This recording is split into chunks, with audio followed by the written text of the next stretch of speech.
On the Fringe with Dan RadioStyle. Hope everybody out there's having themselves a great day. Zelensky's most likely going to try to screw this up. Europe is going to try to screw this up. Well, let's say it another way. The deep state is going to try to screw this up. I'm not sure if they can, not sure if they're smart enough, not sure if they're able to continue to push this because the will for this war is waning quickly.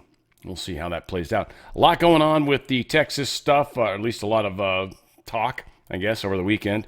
And we've certainly got some things going on hinting at the potentiality of seeing indictments certainly made against, well, probably Obama. Certainly looks like Hillary Clinton's going to fall into the crosshairs, and I would assume Comer, Clapper, Brennan, right? The whole shebang are going to be brought in probably. Nellie Orr, who knows, right? A lot of people are going to be getting into all this. Got a lot to talk about. Let's get moving along. Interesting kind of when you think about the math of it all, I guess. But obviously, people like to talk about the weather, right? The global warming they frequently like to talk about. What is very, very interesting is Canada. Warming is twice as fast as the rest of the world. Latin America and the Caribbean warming faster than the global average. Europe warming twice as fast as the global average since 1989. China is heating up faster than the global average. Russia warming 2.5 times quicker than the global average. Why Singapore is heating up twice as fast as the rest of the world.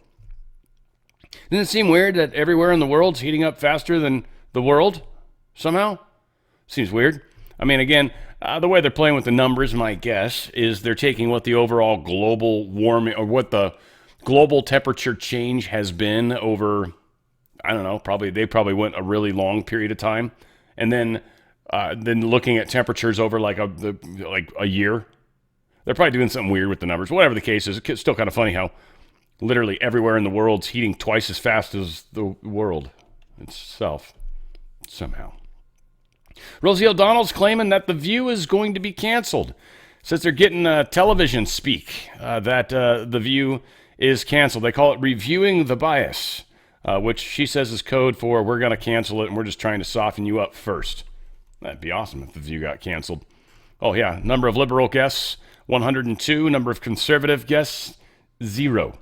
So it is a left echo chamber that nobody seems to care about. Certainly, it's not helping the cause in any way, shape, or form. And we've been seeing that happen over and over.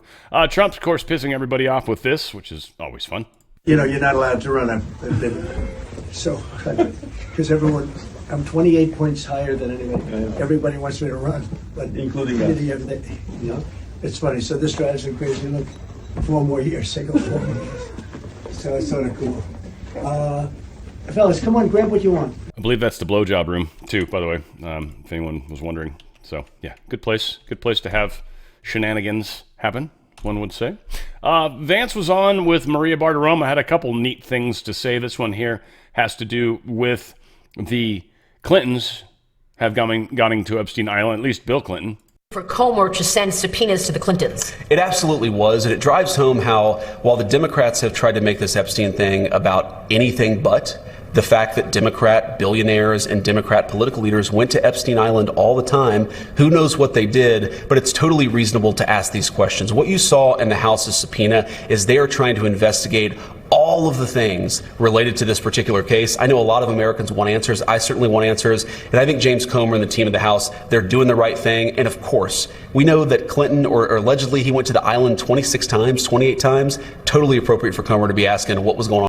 Yeah, right. What the hell? What the hell, man? So, yeah, just getting that out there. Of course, we're still waiting on more information to come.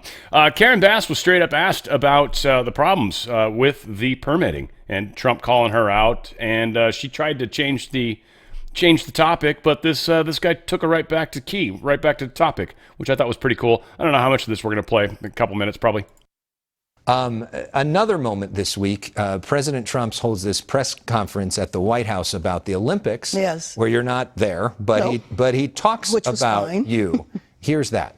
No. I will use the National Guard or military. This is going to be so safe, and if we have to, because obviously you have a mayor that is not very competent. She can't get the permits for the people. You know, the people are still waiting for their permits.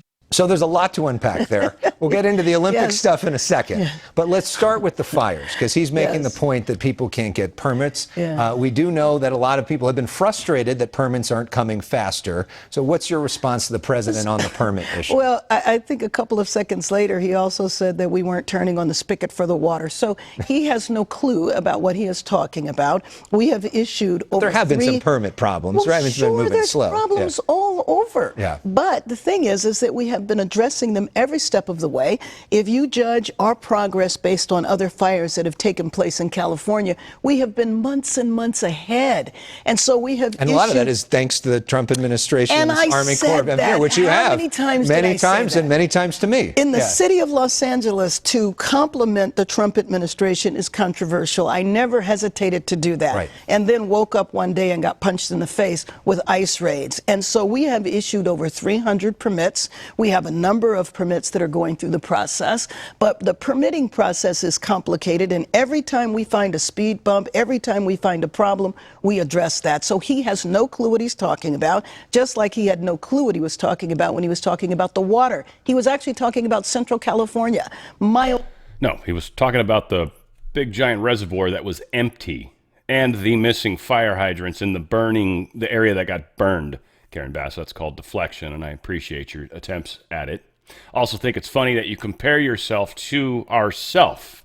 Compared to ourself, we're going so much faster. Well, then we must have really sucked, because now we just totally suck. But we must have really totally sucked, I should say, before. So, yay, we're getting better? This is ridiculous. And what, Trump doesn't know what he's talking about when it comes to building? Excuse me, sweetheart? Trump knows way more about building than you do. And probably permitting and everything else under the sun. Probably knows what it's like in multiple different cities. Government's frozen $584 million in UCLA funding. And they're trying to charge them, I guess, $1 billion settlement for their breaking of what they call essentially the law. The title... I forget, they got the thing listed somewhere down here. Yeah, here it is. 14th Amendment, Equal Protection Clause for the students that were Jewish and Israeli and actually had a pro-Palestinian kiosk thing set up for many, many, many days.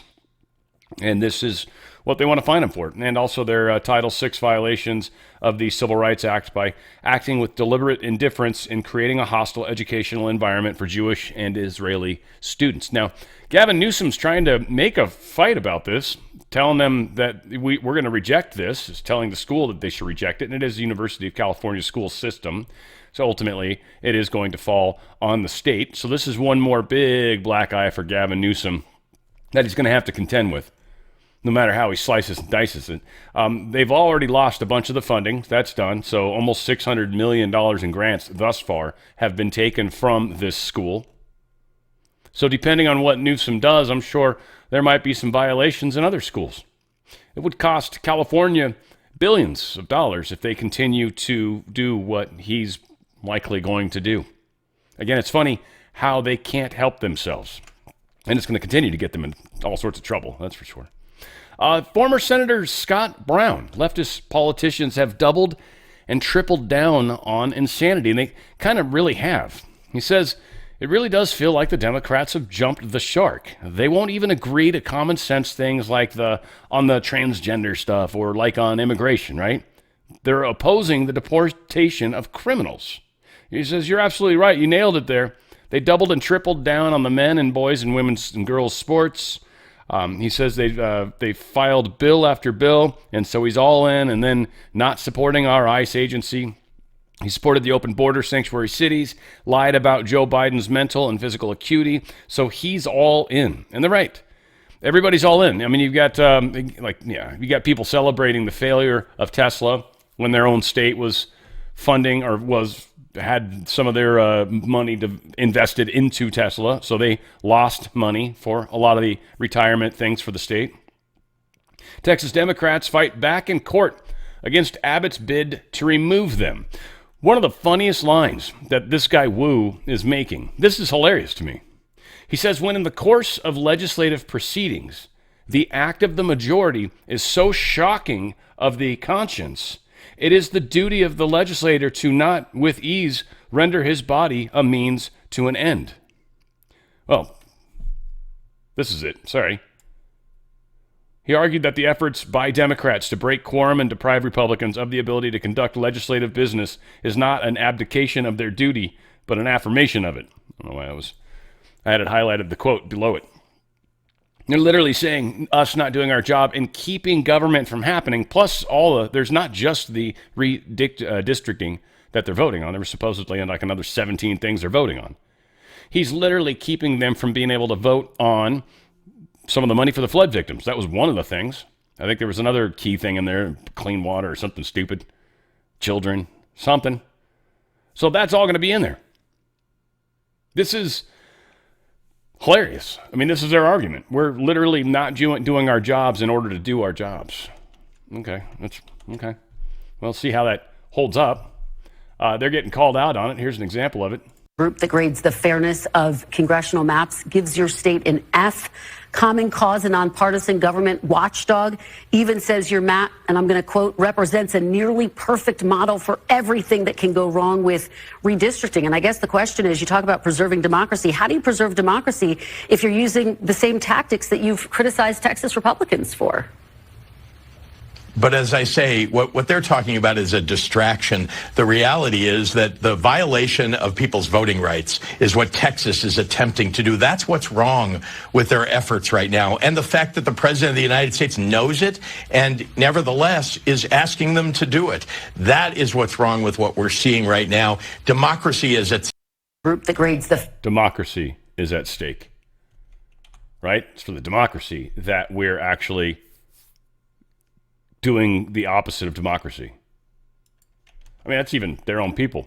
Here's Maher and them talking. Now, this was actually pretty cool. But they got that Stephen A. Smith, and then they've got, oh gosh, what the hell's his name? The guy that was tied in with Oprah, Dr. Phil. So they got both of them kind of giving countering opinions to something that might arguably make you upset that Bill Maher says. He kind of puts his like spin on it. But I think the direction they go with it is entertaining, it's good, and it kind of shows a lot of people on the left are starting to wake up from the Democrat Party. And again, how this plays out, we'll see. But it is ultimately about people waking up. And that is the tricky part. This is waking a lot of people up on the left, which is, something to be celebrated, frankly. It's pretty good. Check this out. But it is a big story because gerrymandering, what it means, of course, is that voters should be picking the politicians, but when you gerrymander, the politicians pick the voters. Here's what's new. In the past, states do this after the census. Okay, you get the census every 10 years, you find out, different number of people. Sometimes it makes sense. You have to redraw districts and so forth. Now, Trump wants a do-over. They did it after 2020 in Texas. And he's saying, because they found out that he got a bigger part of the Hispanic vote, that they could redo the districting and maybe he'll win those districts.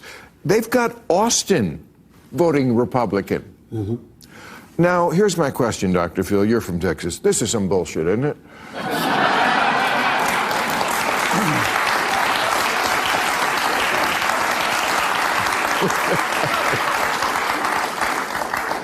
Was there a question in there? That was it. This is some bullshit, isn't it? Well, it depends. They're not the only ones that have done this. Democrats do it as well. They've done it in Ohio, Florida, Pennsylvania. After the census? No. It's not always done after the census. It's done between as well. And clearly, it's done for reasons to change the distribution. Texas is doing it because they say because they've got more Republican voters now, they should have more representation. Is that bullshit? Yes. Yes. Okay. So there was an answer. So there was a simple answer. But don't get too self-righteous about this because they've done it in Illinois where they fled to now. And Maryland. I just think they should stay there and fight it out. I mean, why leave? You're paid to be there to legislate. Stay there and fight it out. Well, first of all, let's answer the question first. It's utter bullshit. Let's get that out the way. Secondly, it's a disservice to the American citizen. However, you're right. when we say that not one side is guilty of this. The Democrats are guilty of it too. They were guilty of it in Illinois. They were guilty of it in Maryland. They tried to do it in 2022, but they were struck down. They've made concerted efforts throughout the years to do it themselves. So they can't engage in a flagrant level of hypocrisy by acting like something is happening on the other side now that it's to their disadvantage, acting like they're innocent Abes in all of this. They try to do it all the time, but in the end, the reason why it's BS is because who gets screwed over is the American citizens. That's why the level of frustration that exists has elevated to such astronomical proportions, because we know that the American citizen has been used as pawns by these politicians. Here you are picking for voters instead of allowing them to make these decisions themselves. And this is done every 10 years, like you said, but this is in the middle of the decade, which is not something that's common, but that would be Trump following rules and regulations, which he's not apt to do. Anytime he sees an advantage, he's going to sense it. He prides himself in being the anti-politician, to being somebody that's willing to buck the system in order to get things done. So he knows he's going to have an abundance of people that's going to support him, which is true, which means he's probably going to get away with it once they get those officials back to Texas, those Democratic officials. They're going to be able to vote, okay? And as a result, they're going to end up having 5 and then additional California is going to do it here. That's right. But which this is going to is be bad for Newsom, by the way, but that's a different subject for another day. Do you breathe through? Do you breathe through your ears? That's it. That's it. That's it. Is it a gift? That's good. All right, That's good. let's not. It's cool. Let's not start. This is my guy. I know. No, I He's know. all right. But this is good because this is what the country needs. Right. Both of you called your own side full of shit. Yeah, that's what we need. Honesty. Yeah. Okay. Because it's true. It's true. It's true. And it's true, and it's bad. And one of the things now that they are taking it to a different level. Yes. They are. This always happens. The Democrats, you can't say they're innocent, and then the Republicans take a different level. He is trying. Trump said his quote was, "We're entitled to 5 new seats." 5 new seats. This never happened on this level, and of course now the other liberal states are going to have to retaliate. Yeah. Well, if they do an accurate count in some of the liberal states, they might actually lose seats. So they're going to have to be careful on that one altogether. Newsom, of course, announcing California is going to hold a special election on redistricting in November. I'll be curious to see how it goes. But here you can say, unquestionably, it's being done, off year. California's doing it. They're doing at least a special vote, so they're going to let democracy handle it, if you will. We'll see again. Like, we're going to have an election we can trust. New Jersey's electric bills tripled this summer. They're thinking this might very well cost the Dems in New Jersey. And it literally, someone's saying it, literally their bill tripled. It's now costing them $1,000 a month to keep their modest home running. That is insane. Our electric, I thought, was expensive out here, but not even close to that. Not even close. About a third of that is what my bill is. So that is, wow, right? Or my bill was. GOP mayoral candidate urges Trump to stay out of New York City race. Again, they're telling him not to get involved in places where I think he kind of should get involved. I get Curtis Sliwa or whatever is not a big fan of Trump per se. I like the dude for the most part. I think he's he seems like he's trying to do good stuff. He feels that Trump is just pushing everybody towards Mamdani. I don't know. We'll see. I mean, New York, it's going to be very interesting because it's definitely being advertised boldly that this dude's a communist. There's no hiding it. There's no questioning it. And they keep pushing forward. I mean, the one side doesn't necessarily embrace or celebrate it, but they've acknowledged it. Dude's definitely a communist, unquestionably. Hardcore socialist for sure. In New York, if that's literally what you want, because most of y'all are going to just have to pay higher taxes. It's going to cost you more money. That's what's going to happen. It's going to make fewer businesses want to be in New York. That's going to hurt you guys. So again, to each his own. We live in the beds we lie in, or the beds that we made, I guess. The Tits James is just a reminder, about how her words are going to be her own downfall, how nobody is above the law. And she went after Trump for some pretty stupid stuff. No matter how powerful you are, no matter how rich you are, that no one is above the law, and that the law applies to all of us, equally and fairly. No matter how powerful you are, no matter how much money you think you may have, no one is above the law. And it is my responsibility and my duty and my job to enforce it. The law is both powerful and fragile. In this state, we have a set of laws that every individual and entity must be held accountable to, regardless of who you are, regardless influence, wealth, or station in life. One set of laws. And today, we send a strong and loud message that no one is above the law. No matter how... Yes, we do. We send a loud message as she is now being indicted. I mean, the allegations, they've got the grand jury as meeting in regards to her. So, fun trend that's happening right now with people that are obviously on the progressive side of things, all the little snowballs and snowflakes, I should say, in society right now. They've apparently got pacifiers for adults now. Seriously, if you feel stressed, there's literally adults using pacifiers because they're stressed. I'm beyond words. I mean, it's one thing to see the face diaper. It's another thing to literally, the second I see one of these, I don't know what I'm going to do. That's going to be a tricky day for me. Because not laughing, I mean, I don't know if I couldn't just not start laughing. That'd be hilarious. danradiostyle.healthyhome.com. That's danradiostyle.healthyhome.com. This is where healthy choices start. And healthy living begins as well. Stem cells help your body heal. They're like an androgynous cell that can become any cell in the body. So you need muscle cells because you've torn muscles from working out, or maybe you've damaged yourself. Maybe you've got sore joints. Maybe your knees are sore. Even lungs. Quit smoking. Your lung tissue actually heals miraculously quick. Stem cells are going to help that. They can become lung tissue. We got all sorts of skin. You got any sort of bodily functions that are happening. Healing's a part of that. Reproducing the cells in the body that are old or broken. Stem cells are what do it. And even anti-cancer and stuff like that, a lot of that's going to be, those cells are going to be replaced by stem cells. Stem Active helps. It doesn't give you stem cells. It causes your body to produce more of them. 25 to 40% in a very short period of time. It's not like days. I'm talking like minutes from when you take the pills or the gel liquid. Almost immediately it begins working.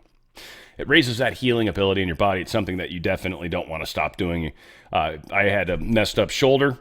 It has made it better when I work out. It does not hurt anymore. The girlfriend had calcification in her shoulder. Literally could see it in the x-ray, and she's fine. I even asked her the other day. I mean, she hugs me fine now, which is fine, but I even asked her. I said, your shoulder doesn't hurt at all? And she goes, no. Calcification went away. They were trying to do her physical therapy and all this nonsense, and they said it would really never go away per se, but she's a lot better.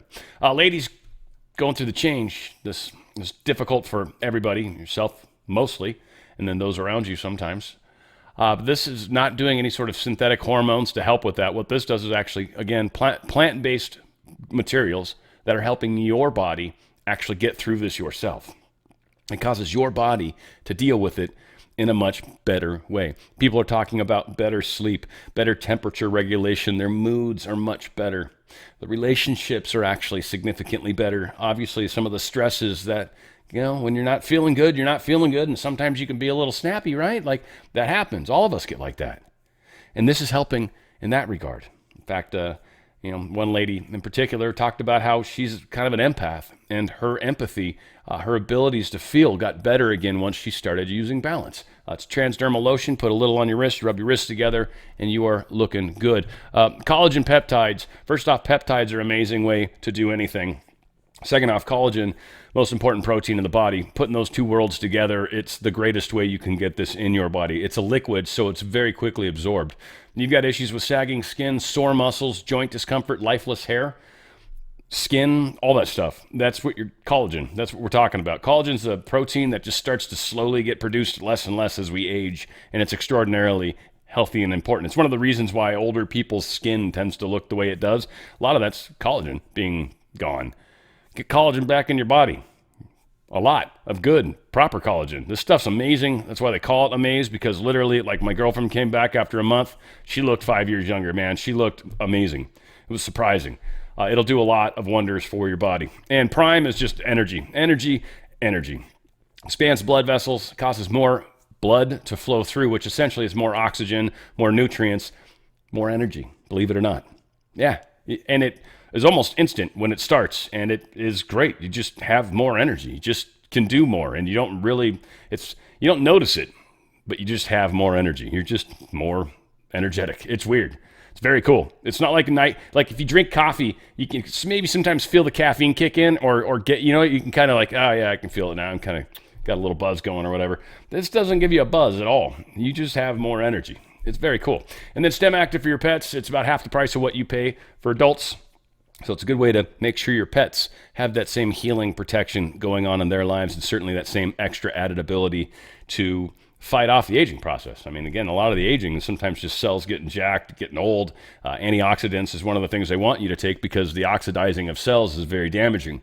So being able to reproduce or replace those cells easily or more easily is huge when it comes to fighting off aging. So again, STEM Active is it's an amazing product for both humans and pets. It's a chewable chewable tablet or whatever. I think, tends to help a bunch. I haven't heard any complaints about it at all, actually. So it's a great product. Go to danradiostyle.healthyhome.com. That's danradiostyle.healthyhome.com. Try these products. They're incredible, and you will definitely notice the difference after you do. Healthy living, healthy life, healthy lifestyle. Again, what you focus on is what you get more of. If you focus on health, you'll be healthier. That is a great way to do that. FBI Director Kash Patel says 200 days of Trump administration from January 20th to present. FBI has arrested over 1,600 people for violent crimes against children, to include 270 arrests for human trafficking. That's pretty sweet, right? That's pretty dang sweet. Why don't I actually put this up higher? That's a good question. That's a good question, Dan. Here we got Trump posting this out. I think tomorrow's going to be an interesting day, to say the least. But Trump's truth, on Monday, a press conference will be held at the White House, which will essentially stop violent crime in Washington, D.C. It has become one of the most dangerous cities anywhere in the world. It will soon be one of the safest. Thank you for your attention to this matter. Trump is vowing to get homeless people out of D.C. He says, we're going to offer some help. We're going to kind of push you far away, though. We're going to give you some help, but it is not going to be in the area by the Capitol. No homeless, no, zero. You can go and stay in the other areas. You cannot come around and make our Capitol look nasty. We get people that visit from all over the world, and we don't want our Capitol being an embarrassment. Trump's doing something about it and getting it back.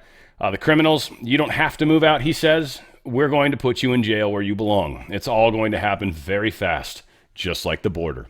So he's put something big together. National Guard likely involved. Sounds like they're going to round up a bunch of people. FBI might have a good idea through who a lot of these people are, and they might just be taking care of business. This is a federal territory. I know the city wants to act like they're an actual city, but they're not. And so we'll see what Marion Bowser does or what she doesn't do. We'll definitely find out. That's going to be fun. Former South Carolina Lieutenant Governor Andre Bauer suspending his Senate primary challenge against Graham, says he doesn't want to be a divider or a divisive like everybody else in the party. I find this to be very interesting. We don't like Lindsey Graham. I don't know if he made a deal or something. We'll see. Maybe now that the war is ending and he realizes his money train is done. I don't know. I trust Graham zero. He was running around with McCain, dude. This guy's definitely got dirt under his fingers. There's no question about it, under his nails, right? So we'll see what happens. We'll see. I don't know. Kind of bum me out a little bit. I mean, there's some, I guess, truth to what he says. We shouldn't be divided, but at the same time, we've definitely got a lot of people that are rhinos in office that need to go. Thomas Massey, we're taking him down.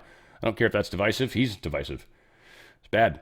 Washington State has 700,000 voter registrations with no social security number. That's nearly 20% of the entire electorate. They've been stealing elections for a long time, or at least borrowing them. Anyways, this is what Bed Eddles was saying, and he's in relation to Jim Walsh's post. He said 1 out of 7 registered voters in Washington is illegal under federal law, and the number may actually be worse. Glenn Morgan delivers the receipts. This is a big problem. Washington needs to require proof of citizenship when people go to the voting booths. He's right on that matter. Again, here is J.D. Vance talking about getting a lot of people indicted. This should be an exciting bit of time. I don't know if it's going to be this week. I think there's probably going to be some excitement this week, maybe with the Texas stuff. I'm kind of curious. We'll talk a little bit. We'll talk about that through the week, I'm sure. And part of me wonders if that's just meant to be a distraction, if you will, while this other stuff is just kind of simmering in the background. I don't know. I don't think we're keeping anything from the front page, if you will, of the news. So I think it's maybe offering some excitement while this other thing's getting ready, because otherwise we'd be bored. It's just the way society is. We can't handle not having something major to either bitch about or root with. Again, powerful stuff. We'll see how it all plays out. It's a great movie. Here is J.D. Vance and Maria talking. Do you want to see indictments? I absolutely want to see indictments, Maria. Look, of course, you've got to have the law follow the facts here. You don't just indict people to indict people. You indict people because they broke the law. But if you look at what Tulsi and Kash Patel have revealed in the last couple of weeks, I don't know how anybody can look at that and say that there wasn't aggressive violations of the law. What they basically did is they defrauded the American people in order to take Hillary Clinton's presidential campaign talking points and turn them into intelligence by defrauding the American people, defrauding the intelligence agencies, lying about what the intel said. They would take something that supported a Hillary Clinton campaign talking point and they would overemphasize it and exaggerate it. They took anything that actually contradicted that narrative and they buried it deep. And through that, they actually laundered Hillary Clinton's presidential campaign talking points through the American intelligence services. That's a violation of the people's trust. That's a violation of what our intelligence services should be doing. And I absolutely think they broke the law. And you're going to see a lot of people get indicted for that. Here's the thing that should really bother the American people. What do you want our intelligence community to be doing? I want them to be catching bad guys. I want them to be making sure that terrorists aren't going to kill innocent American civilians. I don't want them laundering Hillary Clinton's campaign talking points into the American media and giving them this air of legitimacy. It is sick and it's disgusting. It hurt the intelligence community, it hurt the American people, and it hurt the first Trump administration. We've got to have consequences for it, or we're just going to see the same play repeated again and again. So this point keeps getting made over and over that we've got to do something about this, otherwise it'll continue to happen. I think this is one of the big talking points that's going to need to be echoed or rippled, maybe. DOJ moves to unseal exhibits from Epstein Maxwell grand jury investigation. Now they're looking for specific things. This might actually make this more likely to happen. I think the first time they were just like, hey, unseal everything. And the judge is like, I'm not unsealing everything. We never do that. We're never going to do that. No. If you've got something more specific, come back with that. But otherwise, no, is my answer. So now they're literally asking to unseal grand jury exhibits.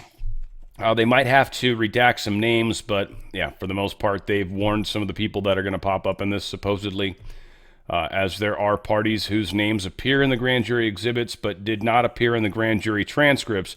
The government is undertaking to notify such parties to the extent their names appear in grand jury exhibits that were not publicly admitted at the Maxwell trial, and they were not already notified in connection with the request to unseal the grand jury transcripts. So moving forward, we'll see.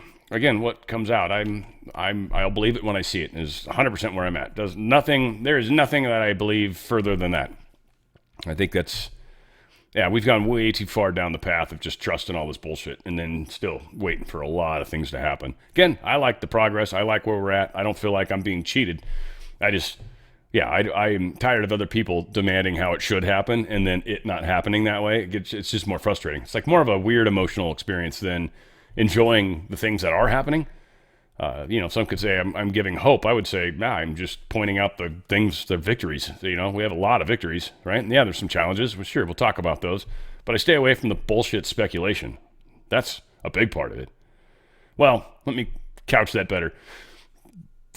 I stay away from statements that make it sound like a certain thing is definitely true when we have no evidence of it, right? I'll keep it wishy-washy if it's something that's wishy-washy. Maybe that's a better way to put it, because I love to get into the lands of speculation. I think it's fun to talk about those things, but I think to speak of things as fact when we don't know they're fact, I think is dangerous and problematic. I see people do it all the time, and it's extraordinarily annoying. Extraordinarily annoying. In fact, we end up with talking points that are incorrect because people make assumptions.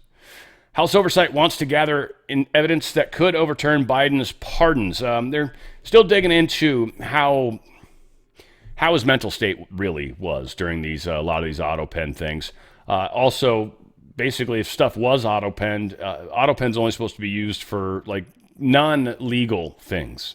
Like legal stuff literally should be signed in person by hand. This is a problem. They're looking into it. I think if they can prove anything at all, then they're going to have all sorts of ammo to start to invalidate stuff. I do think it's going to be a tough path. I think it can happen, but I definitely think it's a tough path to get down because it's getting proof. It's essentially getting someone to admit it. Now, I would imagine there's some whistleblowers for sure that are under Biden. I would imagine there's people under Biden that have had to make deals because there was so much evidence against them for other stuff. So again, we'll see how this all plays out. I think the timing of it's going to be amazing. I think a lot of this is leading up to the midterm elections intentionally, again, which are just over a year away, right? So a lot is happening, and this is all going to be about the auto pen stuff. So we'll see where we get on that. This is a nice enhancement to a story I talked about on Friday. The D.C. Circuit Court ruled that the Trump administration and Emil Beauvais did not violate court orders when deporting the members of a foreign terrorist organization. Now, we talked about how they overturned Boasberg's decision. Despite Democrats' smear campaign, Judge Katsas explained that the admin followed the district court's order. Let the apology tour begin. What she basically says and points out is that the verbiage in the temporary restriction or TRO, right, that the language in it was so bland, so not specific that who knows what you exactly meant. And they talk about there's two different paths, one where you would be guilty, the other you're not. So all saying to that, the judge is like, no, this was a poorly written TRO, basically. And because of that, I don't think anyone intentionally, criminally violated it. They violated it only because you had such a wishy-washy TRO to begin with. So it's actually pretty cool that the judge kind of gave a little better explanation to that.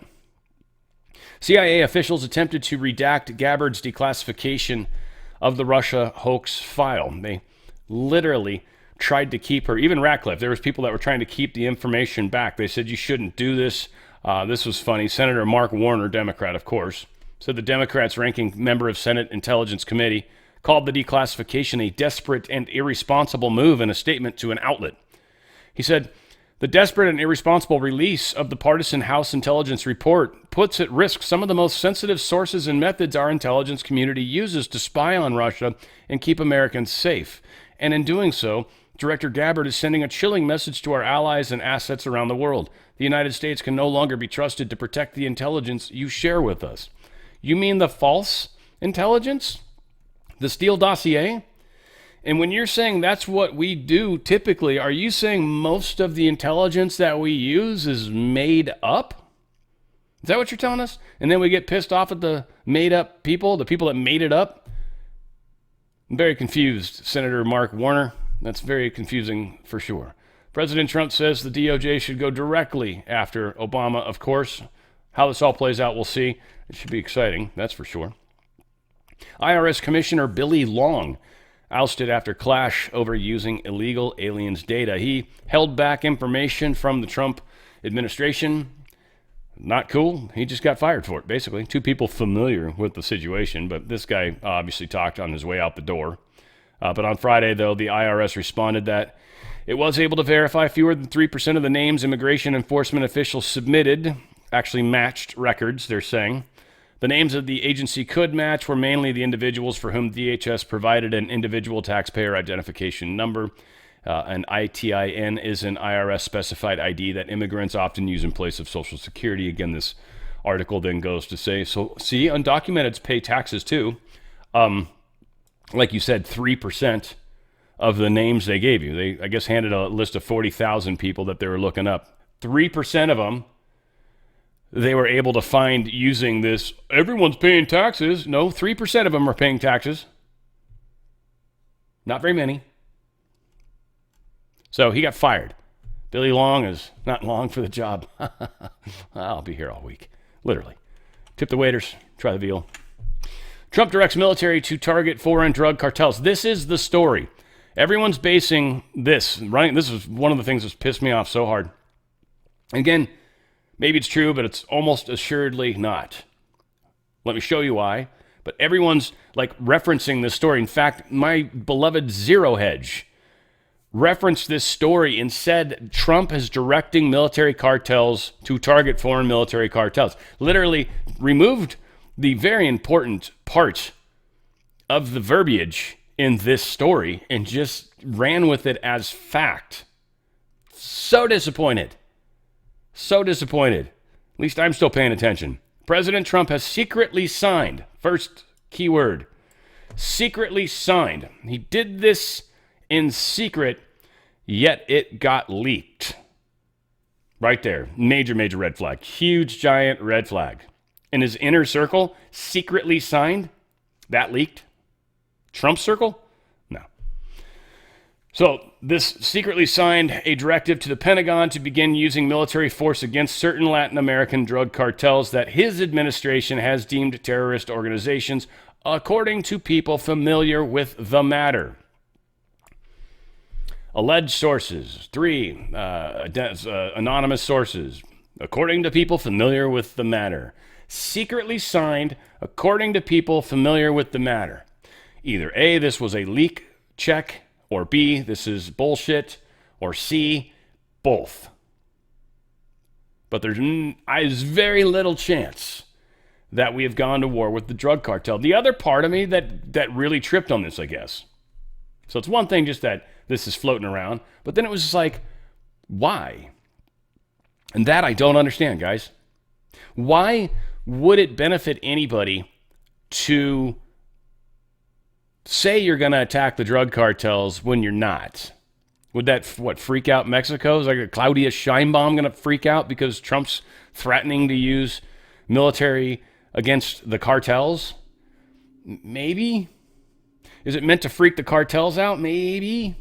Is it maybe just a really good story that's newsworthy if someone can leak it? Again, it feels like a leak finder, right? It feels like Fix-A-Flat. That's what it feels like to me. Human Fix-A-Flat.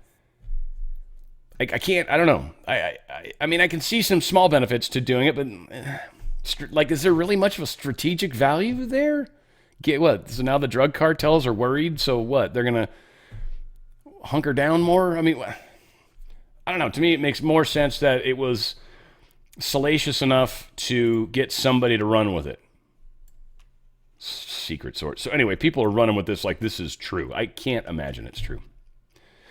What do we got here? This is, Marco Rubio talking about Secretary of State joined Larry Kudrow to confirm the news that I think that they're actually, the Moscow stuff that, I think he talks about how it's pretty cool that Putin's finally said basically what he wants, which he's been pretty clear about all along. We're going to get into this. There's a few pieces to this, and I think Zelinsky is ultimately going to try to sabotage it, but don't know if he's actually going to be able to.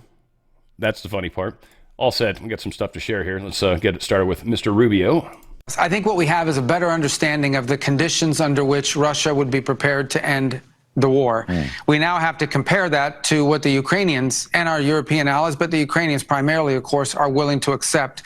And what you try to see is how far can you get these two positions closer? How can you get these two positions closer to each other? If we can get what the Ukrainians will accept and what the Russians will accept close enough, then I think there's the opportunity for the president to have a meeting that includes both Putin and Zelinsky to try to close this thing out. So we got to get closer in that regard. But I think for the first time, perhaps since this administration began, we have some concrete examples of the kinds of things that Russia would ask for in order to end the war. We haven't had much of that to this point. Obviously, the Ukrainians have a say in this. We got to bring the two sides and the two positions close enough so that the ultimate closer, President Trump, can get involved and make it happen.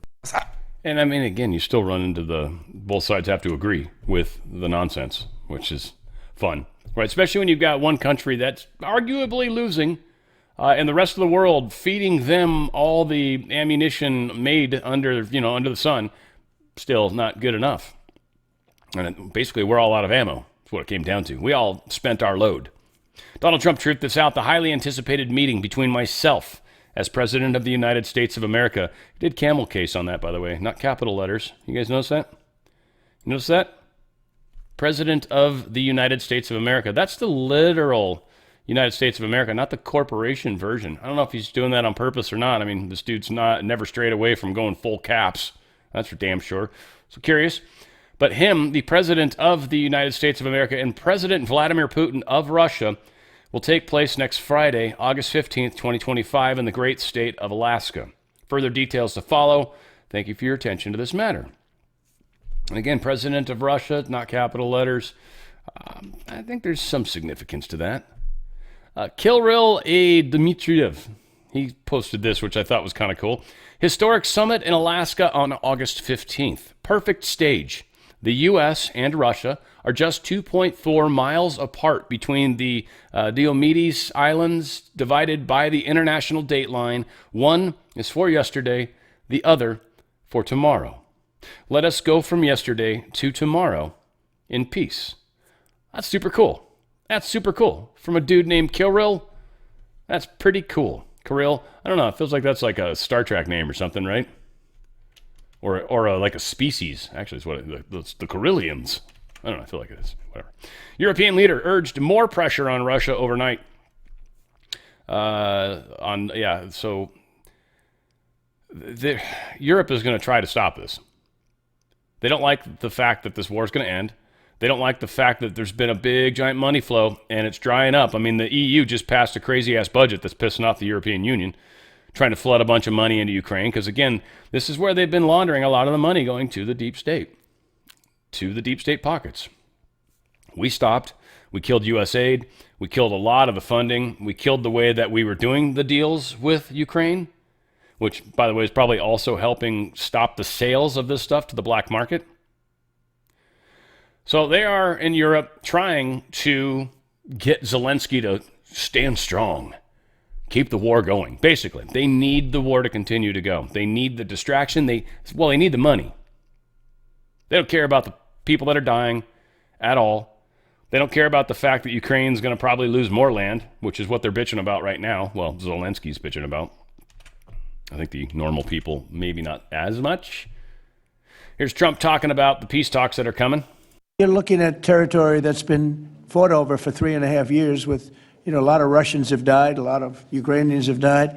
So we're looking at that, but we're actually looking to get some back and some swapping. It's complicated. It's actually nothing easy. It's very complicated, but we're going to get some back. We're going to get some switched. There'll be some swapping of territories to the betterment of both. But we'll be talking about that either later or tomorrow or whatever. Yeah, please. And this simply comes down to the fact that Ukraine's definitely losing land. Now, I do like the fact that they're talking about this swap concept. That's pretty cool, in fact. And we've got sort of some discussions around the areas that are involved, at least. Luhansk, Donetsk, Zaporozhye, Kherson region. Crimea is like almost a guarantee, but there seems to be some weird debate around that as well. Russian President Putin has detailed his demands for the ceasefire in Ukraine. This is what the Wall Street Journal is telling us. Putin told Witkoff he would agree to a complete ceasefire if Ukraine agreed to withdraw forces from all of Ukraine's eastern Donetsk region. So he wants all of Donetsk. And Russia would then control Donetsk, Luhansk, as well as the Crimea Peninsula. So Donetsk, Luhansk, these top two are really important to Russia, and then Crimea is extraordinarily important as well, which they've kind of got a land bridge into Russia anyway, and it creates a nice natural sea. Looks like they're willing to give up the parts of Zaporozhye and parts of Kherson. They're cool with that, but they're like, no, all of Luhansk and all of Donetsk, they're ours. Now, Zelensky's not happy with that at all. We'll get there in a second, I guess. But what's funny is the White House is mulling over whether to even invite him. And in fact, Russian Times reports Zelensky's not invited to the Putin summit. This is per the Washington Post. Can't exactly trust Bezos, that's for sure. We do know this thing's happening Friday, so we got a lot of time between now and then. But it wouldn't surprise me at all that Zelensky's getting shamed on. He deserves it. In fact, he'd be willing to say no. And it looks like there's a truce being made on behalf of Ukraine with Russia and the United States. Now, it is the camel case United States, very important to point out. Also very important to point out, Zelensky, Ukraine, never formally removed themselves from the former Soviet Union or never really fully did that. So they weren't really their own country. They were still technically a territory of Russia. Technically. So since Zelensky's not technically their valid leader, he might not. I mean, he might just be invited, but they might just straight tell him, it doesn't matter what you think. Just understand, we're just having you here so you understand what's about to happen. And then bring in the prime minister or whoever the head of parliament, I think it is, in Ukraine, like the leader of parliament, I think is the next in line. Have that person sign it. That might be interesting. And then take Zelensky out of it entirely. And basically Russia's saying, we'll make sure this happens. Zelensky, if you don't get out of office, we'll continue to attack you. So there's a lot of weird talks that might go on. Again, I'm speculating here completely. Oh, about the talks. I bet they tell some jokes too, huh? What the one Ukrainian say to the one Russian that walked into the bar? I don't know. I don't really have a punchline for that joke. I'm working on it. These are all dead decisions, Zelensky says, rejecting ceding territory after Trump talk. So he's just like, no, sorry. La, la, la, la, la. It's like, all right, well, they're going to keep killing y'all then. Have fun. Hope you enjoy dying. Zelensky's not going to survive this. And I don't think he's smart enough, much like the thumbnail implies. I don't think he's smart enough to play 5D chess.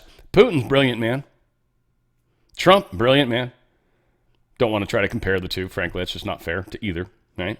Zelensky, definitely not. Funny guy, supposedly. I don't really speak Ukrainian, so I don't really get his jokes. But, you know, he's a comedian, dances and heels and stuff. You know, there's nothing weird at all about that. Gallup finds Ukrainian support for the war has plummeted. Plummeted. Capital letters, in fact. That's the, I guess what is the company version, right? From 73% in 2022, people that wanted to fight and win at all costs. Now it's 24% of Ukrainians. Now, granted, I think all the people that initially were voting for it are now dead. And so of those people that are still voting for it, that's how many are still alive. Kind of joking, probably kind of not. But also, most of this is they don't have support for this war anymore. So what are you going to do, Zelensky? Cede the land that Russia wants, right? It sounds like Trump said. I lost the picture. It sounds like what Trump said. You're going to get some back, and you're going to give up some. And you're just going to accept the fact that this is what's happened. You were attacking these people anyways. You were shelling them prior to all this happening. So, no. This is not very popular. Tulsi Gabbard giving us a really good explanation into the Ukraine war and how Zelensky is a tool for the deep state. Here is something that the political establishment and propaganda media don't want you to know. Ukraine's President Zelensky has just banned yet another political opposition party, one that questioned his legitimacy as president, and used Ukraine's Department of Justice to mandate the seizure of this party's members' assets.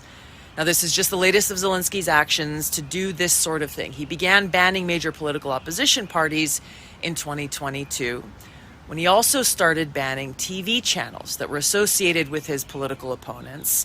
And he took over total control of Ukraine's largest television networks, now controlled by their government.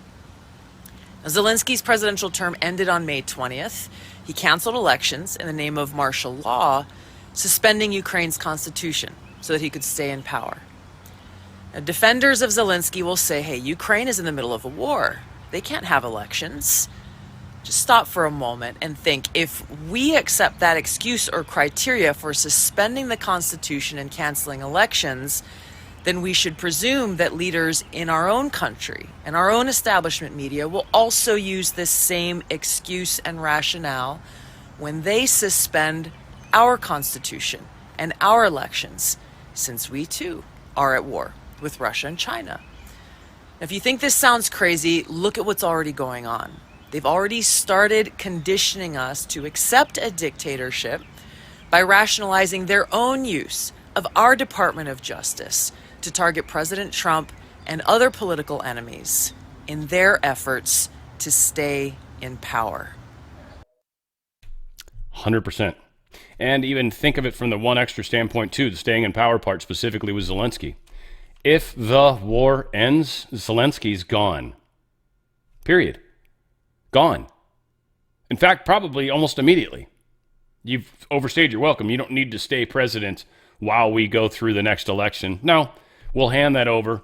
Thank you. You've done enough damage. Let's get you out the door before you do any more. Zelensky can't have the war end. He can't. So, to some degree, does he even need to be there? Probably not. A U.S. tariff takes effect. Foreign leaders are seeking exemptions. It's funny, now they're all panicking because they literally went into effect. I want to say the 8th, 7th? I want to say Friday it went into effect, which I guess would have been Saturday and for the most part for most parts of the world. So maybe right now, which was technically tomorrow, it's already Monday. They're probably freaking out. World markets. We'll hit that tab when we get to the market page. So things are heating up. Tariffs are big time picking up. There's a lot of countries that wanted to be able to select certain products that are exempt. Trump said, no, so we're not going to do that. You're going to open up or not. You guys charge us all sorts of weird-ass taxes. We're not letting this happen anymore. And so a lot of these nations are desperately, oddly, he's got, diplomatic efforts show foreign leaders are eager for carve-outs and workarounds after Trump's tariffs on products from 66 nations. The 27-nation European Union and others took effect. Interesting how they broke down the numbers. 27 is a brilliant number. 66 is, you get it, and others, right? They could have done any number of things. They could have said 102 or 93 or whatever, right? They don't. They're very specific about the numbers, aren't they? Always interesting. They're doing this all the time to us. Swiss President Karen Keller-Sutter came rushing to the White House and then rushed back away with no deal. So again, yeah, not good. Not good. Trump admin imposes higher tariffs on Canadian lumber. They've been subsidizing. The government of Canada has been subsidizing the lumber industry. Trump found out about it, so he's like, all right, so we're just going to up the tariff you pay on softwood, which is a bummer. You should probably take Cialis or one of those pills, harden up that wood, if you will. Yeah, but he raised it up a significant amount, doubled it almost. Doubled the hardness, huh? 12 to 17%, they were rates that they're unfairly subsidized. They were paying 6.74%. Now it's up to 14.63, so a little more than double, actually. Big time. India is pausing plans to purchase U.S. arms after Trump's tariffs. We are doing a weird thing with India right now. This is very interesting. I think India is falling in with Russia. Maybe that's how it's supposed to be. It is supposed to be a multipolar world. India is not really supposed to be part of our pole. So again, how this all plays out, we'll see. China certainly probably part of that pole as well, and they're reasonably close to India, but those two populations kind of don't trust each other.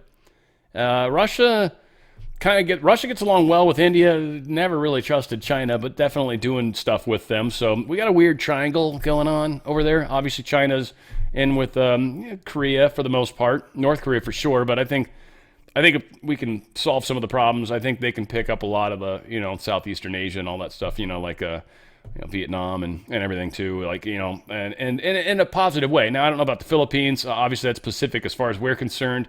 We've got Guam very close, about 1,000 miles away-ish. We've got Australia, New Zealand, Hawaii. So I don't think we're willing to give up that part of the world. So I think China is going to get a hearty part of the population, but not the whole slice of the pie. So again, how this all breaks down, we'll see. It seems, though, that Australia and New Zealand are going to fall into our poll. So as far as the markets, we got some futures. Let's see, gold, silver down a teeny bit. It's still up pretty darn good from the week. 34.58 for gold right now, which is very good. It's about $100 over that 33.50 mark that was its happy spot. And we'll see. It's supposedly looking at a future going down $33, but things have been weird. They'll spike down hard, and then, I think a bunch of people buy it, and the price goes up, frankly. And silver is very high right now. 39, I think, being the highest or one of the highest. And seeing it at 38.50 is 51 is pretty good. So, again, crazy. As far as Europe, their stocks are kind of mixed. Nothing too crazy. Asia's stocks kind of mixed. Currencies, mixed. Euro's down a little, not a lot though. That's all teeny. I don't think. Yeah, this is crap info. I think it's not. Again, what's funny is you'll look at it right now, and then if I look at the futures like 6 a.m. tomorrow morning, like my time, which is right before the market opens, I think ish. 5 a.m. right before the market opens. The numbers are vastly different, like what's going to happen for the future. So it's just funny how nothing really shows up until right before. I don't know if that's program trading, or I sometimes wonder if the reporting's intentionally not turned on because people would make decisions and stuff based off that, and they don't want they want to get their move in before everybody else finds out about it, and then they want you to be able to figure it out. Again, that's why I don't trust the system. I've told you guys before. I don't want to spend a long time on this commercial. I feel like I've explained this so much to so many of the people in my audience. But precious metals are a very good way to protect your wealth. You don't necessarily get rich doing it. It protects. What you could buy with an ounce of gold 300 years ago, you can still get that same equivalent of purchase now. I think a lot of the times they use as a freshly created suit, like a regular tailored suit. Maybe not 300 years. I don't know when they started tailoring suits. Maybe 150 years ago, right? A tailored suit, one gold piece, it gets you a really, really nice tailored suit. Same things today. You get one gold piece, it's one really nice tailored suit. So it's one of these things that holds value. But as inflation happens, which is baked into our monetary policy, literally every dollar they print, there's 2 cents that we owe them. So for every dollar that we print through the Fed, through the Federal Reserve, it costs our Treasury $1.02. Every dollar that's created, it costs us $1.02. $1.02. It costs us 2 cents. So we instantly lose value the second we print money. Our monetary policy has inflation baked into it. Zero inflation, as Trump sometimes calls it, is 2% inflation. It means you're still losing 2% value of your dollar year after year. Technically, month after month, but it's always prior comparable 12 months. So you're still down 2%. You lose value. Prices of everything are supposed to go up. Well, the prices of gold and silver would go up 2% to match. That's how it works. You'll be able to buy, and the real issue is the stock market. There's a lot of people, I talked to my stock guy a bit lately, there's a lot of people that expect something to happen in the stock market. There's a lot of people, that's why there's so much money in crypto right now, because people don't know where else to put the money until the crash happens. The second the crash happens, cash is going to be king. Everybody's going to sweep in to buy as many of these bargain stocks as possible. You don't really want to be involved in that on the sales side. You want to already have the precious metals waiting for all of this craziness to happen. And then when we finally do have a new system, you've already got the gold or silver that you can get the new currency. That's the reason why it's just a brilliant idea. It's why I got out of my 401k and all that crap. It's why I stopped investing in it for that matter too. Precious metals IRA is a really, really good way to go. They're going to give you up to 10% free silver. They're going to give you up to 10% free silver. There's a chance you're going to get the collectible Ronald Reagan coin when you sign up. I feel like there's another freebie. Oh, tax-free, penalty-free, that they can do this. They can move you out of that 401k into Precious Metals IRA, tax-free and penalty-free. It's a beautiful way to go. And you're going to get this awesome gold and silver book. You're going to get a lot of cool stuff. It's going to help you understand why precious metals make the most sense. Call it your kit, if you will. And they are the best customer service you'll ever deal with. I love these guys, and I am in on gold and silver. This is something I put my money where my mouth is. I don't, it's not all of it per se, but I love silver. I love the sound of 2 silver coins too. I just love that sound. I love that sound. And then the gold, it's just always here as a reminder, right?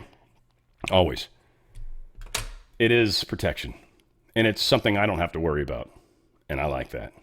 DRSlikesgold.com, DRSlikesgold.com. Get out of that system before they get out of you. Vinay Prasad, he returns to the FDA days after leaving under pressure from Laura Loomer. So this is one of the guys that basically got fired from Laura, and he's now back on the job. So there you go. You guys, I've not made secrets about how I feel about Laura, but needless to say, she is a, interesting individual. And I think Trump kind of tolerates her, frankly, because she's got a large audience, right? And she's, for the most part, pro-Trump, but she's problematic often. She's kind of like Marjorie Taylor Greene, I think. She's like a great friend to have that gets you in trouble a bunch. And you're just like, I sometimes question whether or not you're worth the friendship. You know, it's weird. Like, there's a good buddy we went with the Catalina trip. Dude's a sweet dude, but he's a narcissist and he's annoying as fudge all. And it's just hard to be with him. Like, I can't take more than 20 minutes alone, 15, probably more 10, alone with the dude, because it's just funny how things are, right? And he's a reasonably nice guy. Most of the time he's okay. He just, man.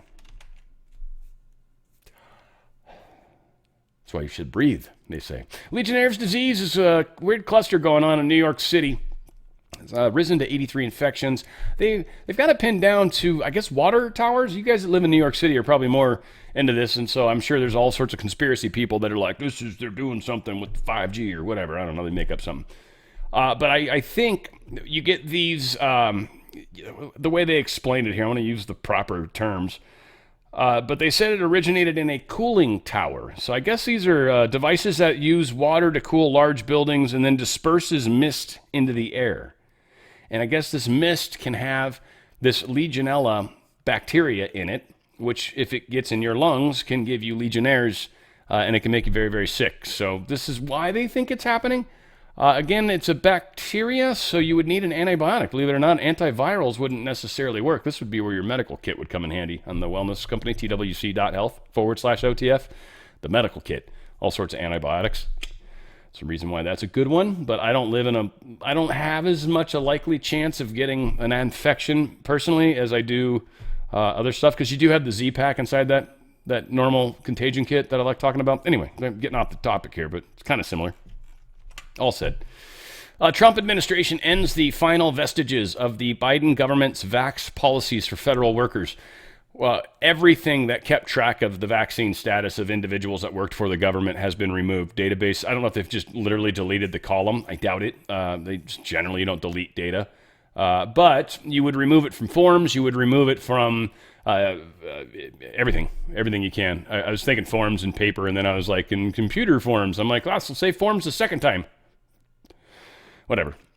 You would remove it in all the places that it's required, and hopefully code it properly so it's no longer required. I've seen people remove things from the file, from the form, and it's still required, and you can't put it in. It's like, that's a good bug. Whoops. This will never work. So this is being fought, and supposedly a big step was made. We'll see. This has to do with the OPM, OPM, which is the Office of Personal Management. There it is.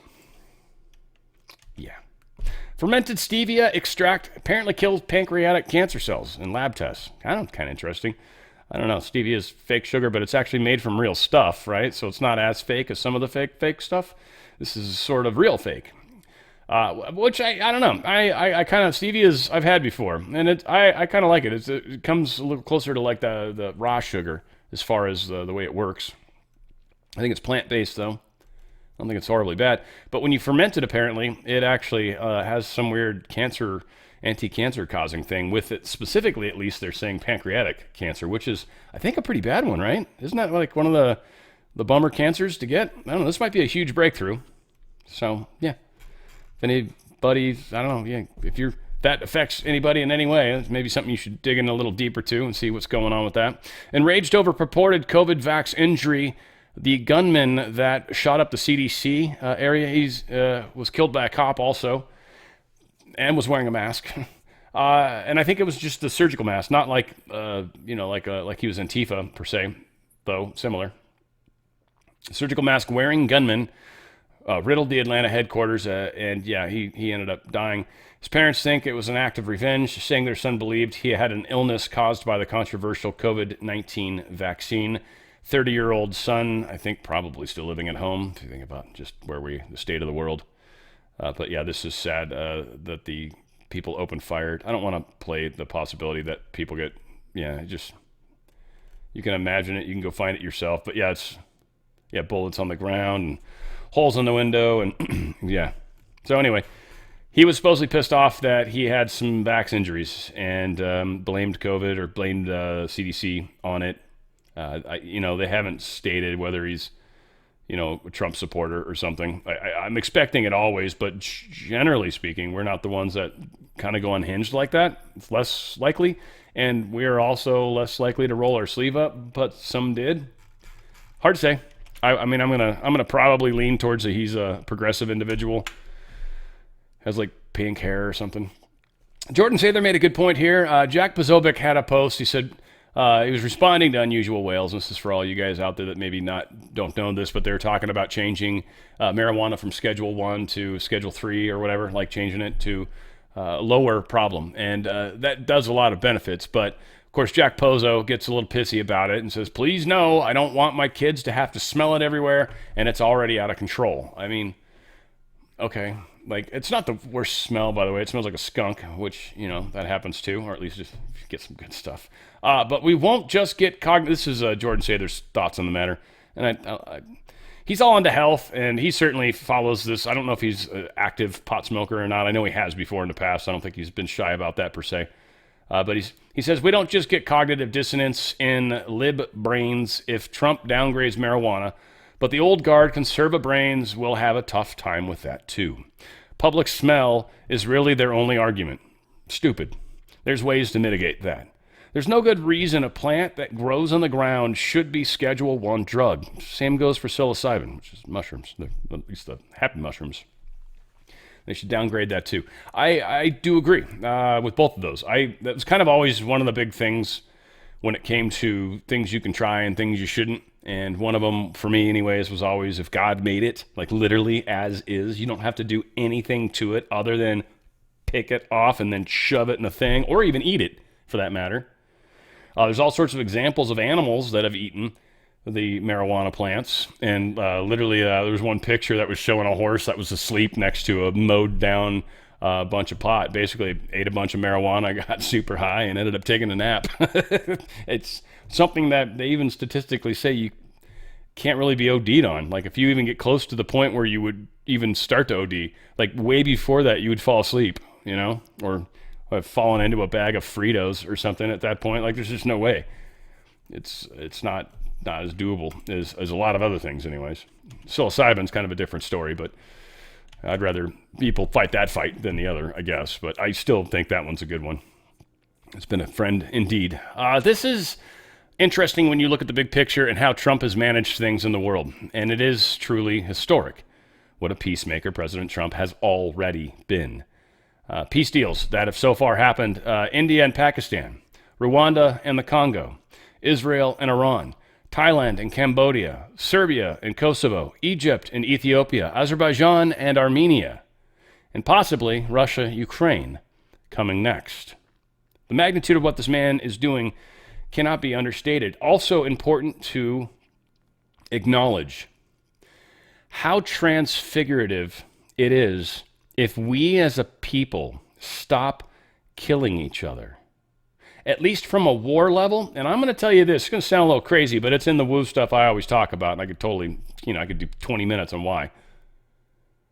But if we stop killing each other in war, I'll almost guarantee the level of crime will actually start to go down as well, just from the very nature of that energy being withdrawn from the overall general population of the world will actually affect. That's how profound what we're doing actually is. It will have echoing effects, rippling effects. It will be beyond incredible. It's a good time to be alive. UK's Labour government is tanking among voters. I believe they have another attempt to have another vote. I love how you guys can just have these like votes and you're just like, yeah, just get 100,000 signatures and you can just have another vote. So they do that often, a lot, I guess. But Keir Starmer's definitely losing ground. Nigel Farage definitely gaining ground. So I think there's another individual that is lost ground, but still not like equal to Farage now. So Farage is gaining pace in a lot of ways. You know, some are falling, and he is growing. I think it's going to continue. There's been a general movement to the conservative center, really the center. There's been a huge movement to the center. I think it's really important for many of us to know, because some people are a lot further to the right than others. And most people are just like trying to get back to the center. Like back when we used to have disagreements, like, I don't know if I agree with that. Like, right? Like nowadays it's like, you can't really disagree with people or whatever. You know, it is what it is, right? It's lots of fun of conversations. British Justice Secretary Shabana Mahmood, she announced plans to pass legislation to allow for the immediate deportation of foreign criminals from the United Kingdom. You guys are even starting to do the same thing. Poland's new conservative president rails against illegal migrants and the EU. And just, by the way, this dude's the president, not her. It's kind of weird how they frame this image. But he is the president. His name's Carol, though. Doesn't help. All said. Carol Nawrocki, he was officially sworn in as president, and he's basically, in his inaugural address, stressed his administration's focus on national sovereignty, security, and defense of traditional values. He's also talking about the illegal immigration problems that are going on. So Poland is not having it anymore, it sounds like. USA intervenes against EU digital surveillance. Secretary of State Marco Rubio is actually directly getting involved in this campaign, if you will, against Europe and Europe's attempt to try to censor American companies. And that's what this is. This is the last bastion that the deep state has to try to force censorship on the world population. I don't expect it to go well. How they move forward, and it's like EU can't just start fining American companies because they don't like what they're doing. It's like, you can't do that. If you don't want your people to be connected to X, then just say that and we'll just disconnect them. But to say that X has to behave a certain way or else they're breaking the law, I mean, again, there's places where that makes sense, a lot of places where it doesn't. So we'll see wherever that gets us, but the war started, it looks like, and that's cool. It looks like Trump's administration is definitely going to back these tech companies. Obviously, Meta's part of that, and they probably enjoy it. Obviously, Twitter is too. They keep mentioning Telegram, but Telegram is not based in the United States, so it's already sort of being censored, by the way, in Europe, in weird kinds of ways. Obviously, the dude was locked up in France. I forget his name, the brother. There's two of them, obviously. Farage is saying nobody in London understands how close we are to civil disobedience. Yeah, you guys are really close, and nobody understands. He's right, because you can never freaking tell when a bloody Englishman is bloody mad. Can't tell. So nobody in London understands how close we are to civil disobedience. You know why? Because nobody in England has a clue whether or not anybody's angry or not. Tell me I'm wrong, Brits. Tell me I'm wrong. This is Breitbart London. They know what they're talking about. I guess, hopefully, possibly. Germany halts arms exports to Israel as the world reacts to the Gaza conquest plan. Yeah, people don't like this Gaza thing, them taking over Gaza. I guess Trump is kind of backing it, I guess, but we'll see. I think he's always playing things where he needs to, and he kind of lets people sort of hang themselves, if you will. I think there's a little of that going on. China's not happy with Israel's plan for the Gaza occupation. So, okay, we got the Chinese mad at us too. That's fantastic. China's been having some weird flood issues. 10 people died in Gansu province. 33 are missing. But they've also had a rash of floods all over the place. Many parts of China are engulfed by continuous flooding. So again, it's one of these things where I know everybody thinks that this is all weather warfare, and it could be. I know there's a lot of people that swear it's China attacking us, which seems weird because China's experiencing the same thing right now. I know there's a lot of people that then want to point this out as this is climate stuff, right? And I get that too. I see that argument. It's really tough to fight when flooding's happening all over the place. And again, cloud seeding, okay, but China's doing it too, I guess. Kind of weird, right? I've been talking about the weakening magnetic field and the sun and stuff, and I'm still kind of thinking my theory holds some water. It is interesting times right now, and we're seeing weird things happening, and that was some of the prophecies, if I remember correctly, of knowing when we are reaching the changing times or the end times, but not really the end, but kind of beginning of a new time. UK Royal Navy reports radioactive nuclear leak. Some base they had, their Coolport weapons depot leaked into Loch Long in Western Scotland on several occasions. I guess old pipes. They haven't been spending money to keep it up, and so it's leaking radioactive material on multiple occasions.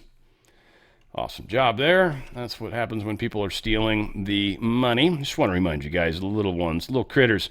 We love this stuff. Good products. This mushroom, it's called Coriolis versicolor. It's actually really good for the immune system. It's not just good for humans, believe it or not, which it is, but it's really good for dogs, cats, horses, sheep, all sorts of different stuff. There's a few ways to get it. They've got like a puppy treat. Mush puppies is what they call those. Mojo is a liver treat. Cats like this one too. They've got foods that don't have all the crazy chemicals that a lot of the stuff has. And on top of that, it's got the Coriolis versicolor mushroom in it, which is always enhancing the immune system of the little ones. They've got better toys, treats, and stuff along those lines. They've got, again, a lot of really cool little treats for dogs and cats. They've got foods. They've got the Mojos, because that's the liver treat. They don't like mush puppies, generally. You got some weird cats out there that might. Horses get mush ponies.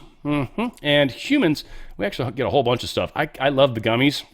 I've certainly got this here. You get one pill for every 50 pounds. So again, based off your weight, that's how many pills you should take a day. I think these have 50 in it.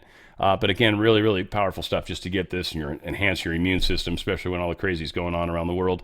They've also got Coriolis versicolor in, chocolate chip cookies. And you can buy multi-packs if you're a fiender sometimes. So go to danradiostyle.petclub247.com. That's danradiostyle.petclub247.com. Make sure you check out that awesome stuff and help keep your little four-legged buggers running around longer. Those things don't live long enough. It's the worst part about having a dog or a cat, and it don't live long enough.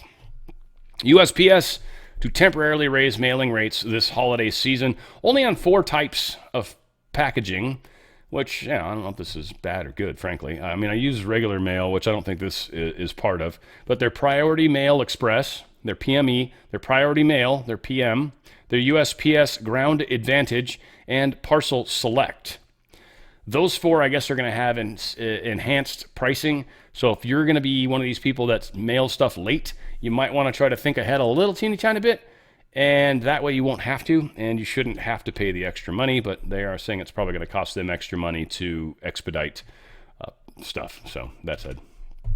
Trying to make significant breakthrough and a planned moon landing. They've got a little lander that they're literally testing on Earth, which is kind of funny. If it works on Earth, it'll totally work on the moon, where supposedly the gravity is about 1/6 of what it is here. That said, they've managed to get this thing to take off on Earth and land itself on Earth. Very cool.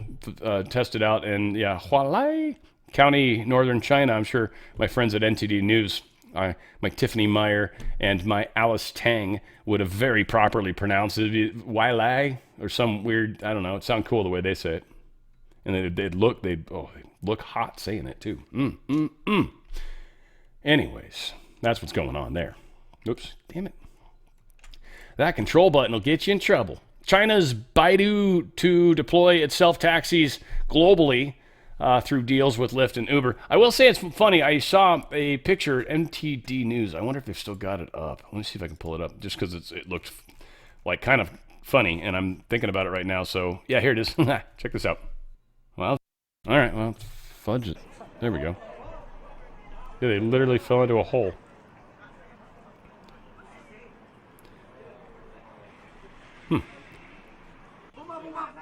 You know, it's funny, they say if you dig a hole deep enough here in the United States, it'll come out in China. I wonder if that's one of those holes. Except there must be a Chinese person in America that somehow figured out how to tunnel through. That's them. They got it. They got through. Yeah, they were apparently in that cab, which is very unfortunate. So, whatever. They're going to be driving those around Europe. So that should make you guys feel significantly safer, in fact. How about that? China's progressing towards its... Oh, this is... And yeah, cool. Bad thing going on with the bee population, guys. This is sort of concerning. This is happening in South Texas, but I think in some other areas as well. There's just one particular beekeeper out there. There's a mite infestation that is killing huge amounts of hives, it sounds like. This is pretty scary. And I don't normally say that, but this is 2,000 of 3,000 hives this dude's lost. Now, he typically uses this particular substance, this amitraz, to try to keep the beehives safe. Apparently, this varroa mite is like immune to this stuff, right? So it's a vampiric parasite that kills bees in colonies, like takes them down. It probably takes out the queen, and then there's really nothing left to happen. So it's very sad, and we need these for our crops. This is one of the most important things that exists on this planet, in all honesty. There's people that are allergic to bees that are like, I wish they were all dead. We'd die if bees died. If bees all died, if there was no such thing as a bee anymore, we would probably die. We would literally have to hand pollinate things, and I don't know how efficient that would be. Or get really big dogs or something. I don't know.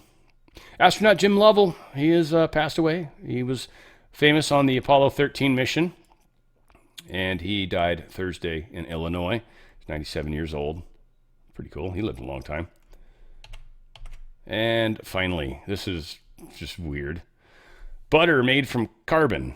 Tastes like the real thing. Now, regular butter's probably got some carbon in it. I don't know. It's got fat chains in it. I assume it's probably an organic carbon. Whatever the case is, they're making... This is Bill Gates is behind this too, by the way.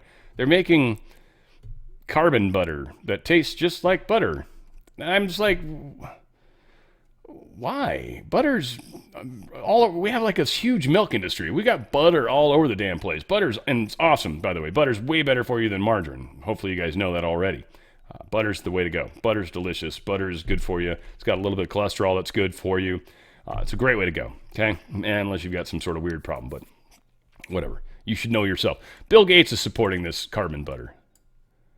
Was this supposed to be one of the things that came from his carbon capture devices, and then we'd turn it into butter?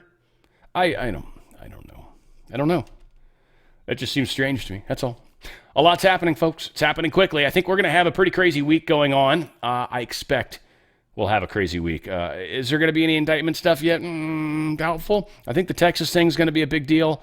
How that plays out, I think ultimately they're going to back down. They're going to have to. I ultimately think that's what's going to happen. Supreme Court's not going to side with them. And this is probably only going to hurt them, which is, I think, a lot of stuff that we're going to be seeing is a lot of injury from the Democrats against their own selves. And then they will start to infight as they start to disagree with the direction they're going. That'll be coming soon. So again, a lot of excitement coming to a theater near you. Once they start to fight, though, that's when we got to be a little concerned, because they do crazy stuff and they'll firebomb anybody and everybody. They don't care. They don't care who they got to kill or hurt or maim. So again, don't go out looking for trouble. Always make sure you've got your home protected. Don't assume a problem exists unless you open up your door and you see that problem outside. Otherwise, it doesn't really exist in your life, okay? It's just existing somewhere in the imaginations of others. And I'm not trying to belittle or bemoan what people are going through, but what I am saying, and I have said, and I think it's extraordinarily important, we create our existences by who we are and what we are. What we dish out to the world is what's going to come back to us. If you're keeping yourself on the positive and the good and helping neighbors and all that stuff, you are going to be fine. If you are someone that's always looking for trouble and you will definitely find each other. Just careful what you ask for. And I think if we use that sort of wisdom through these coming days, we should not only ripple better, but we should actually fare better or live better ourselves. And I think it'll be the big help for all of us. I love you guys. Got a lot of week ahead of us. It should be an exciting show. I don't know what I'm doing music-wise yet. I'm picking that here as soon as I get done with the video here, and I'm kind of not sure I'm going to go to my list. I mean, a lot of ideas. I got a lot of ideas, but I'm just not sure what I'm feeling right now. We'll see what happens. I'm looking forward to it. It's one of my favorite parts of the week is when I get to figure out the music for Friday. Sounds stupid, maybe, but that's kind of how it is for me right now. I love you guys. We'll keep doing this together, shoulder to shoulder. Where we go one, we go all. It's on the Fringe with Dan RadioStyle.